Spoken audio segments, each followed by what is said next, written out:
ഡോക്ടറെ കണ്ടായിരുന്നു. എങ്ങനെയുണ്ട്? നല്ല രസമുണ്ട്. എടോ അതല്ല, ഡോക്ടറെ കണ്ട് ഡോക്ടർ എന്ത് പറഞ്ഞെന്ന്?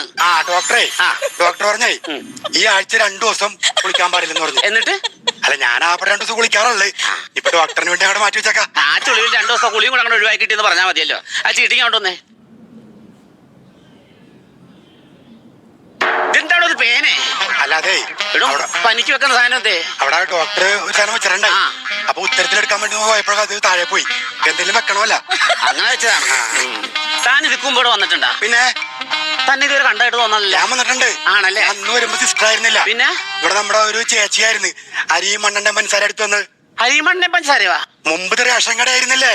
ഓ അങ്ങനെ. മാവേലി സ്റ്റോർ ആയത്. അല്ല, ആസ്പത്രി. കല്യാണം കഴിച്ച് പ്രേമിച്ചിട്ടാണോ കല്യാണം കഴിച്ചത്, അല്ലെങ്കിൽ അറേഞ്ച്ഡ് മാരേജ് ആണ്? ഈ അറേഞ്ച്ഡ് മാരേജ് എന്ന് പറഞ്ഞാൽ എന്താണെന്ന് അറിയാമോ? എന്താ? എനിക്കറിയില്ല. നമ്മളിങ്ങനെ നടന്നു പോകുന്നു, അപ്പൊ നമ്മൾ അറിയാതെ ഒരു പാമ്പ് വന്ന് നമ്മളെ കൊത്തുന്നു. അതാണ് അറേഞ്ച്ഡ് മാരേജ്.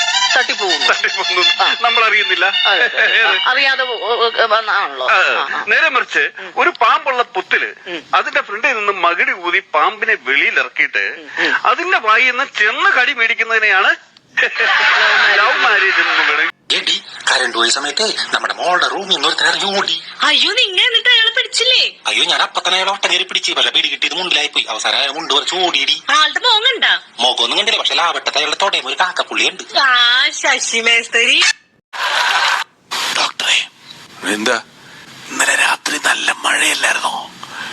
ഈ മഴയത്ത് ഞാൻ റബ്ബർ തോട്ടം വഴി വരുമ്പം സുന്ദരിയായ ഒരു പെണ്ണൊറ്റയ്ക്ക് നിൽക്കുന്നു.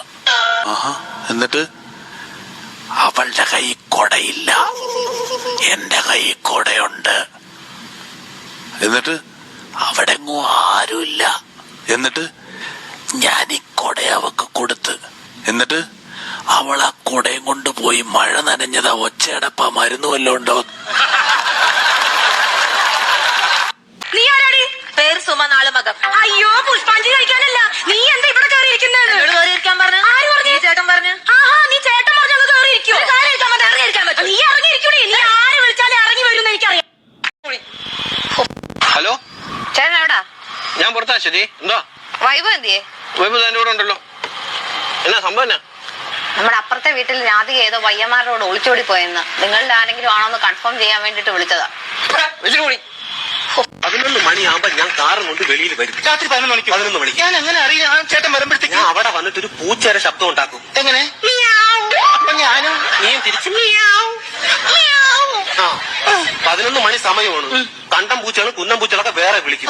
കേട്ടാ, ഇറങ്ങി പോകരുത് കേട്ടാ. എന്റെ കൂടെ വരണം. ഓക്കെ ആണല്ലേ?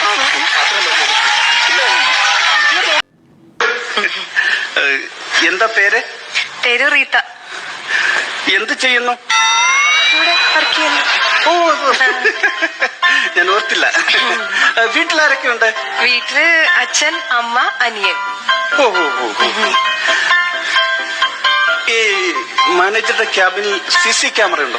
ഉണ്ടായിരുന്നു, പക്ഷെ 2 ദിവസമായിട്ട് വർക്ക് ചെയ്യുന്നില്ല. എന്നാ എനിക്കൊരു ഉമ്മതാ.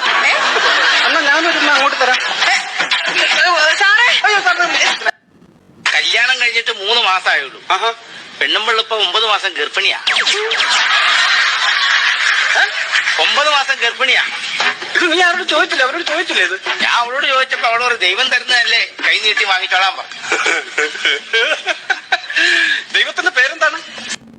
അവളെന്തായാലും എങ്ങനെ സ്വന്തം ഭർത്താവിനെ കുറ്റം പറഞ്ഞ് നടക്കുന്ന ഒരു പെണ്ണിനെ എന്റെ ജീവിതത്തിൽ കണ്ടിട്ടില്ല. ഞാൻ എന്റെ ഭർത്താവിനെ കുറ്റം പറഞ്ഞ നീ കേട്ടിട്ടുണ്ടോ ഷമിയെ? ഞാൻ അങ്ങനത്തെ പെണ്ണല്ല. സത്യത്തില് എന്റെ ഭർത്താവ് ഒരു പൊട്ടനാ. ഇത് ഞാൻ ആരെടുത്താലും പറഞ്ഞ് നടക്കണ്ട. അവന്റെ പോലത്തെ ഒരു പിശുക്കൻ ഈ ലോകത്തില്ല. 10 രൂപ ചോദിച്ചാൽ എന്റെ പിന്നാലെ കിടന്ന് നടക്കണം. ഇത് ഞാൻ ആരെടുത്താലും പറഞ്ഞ് നടക്കണ്ട. പിന്നെ അവന്റെ ദേഷ്യം ഒരു കാര്യം അങ്ങോട്ട് മിണ്ടാൻ പറ്റില്ല. അപ്പ കടിച്ചു കീറുന്നില്ല അവന്.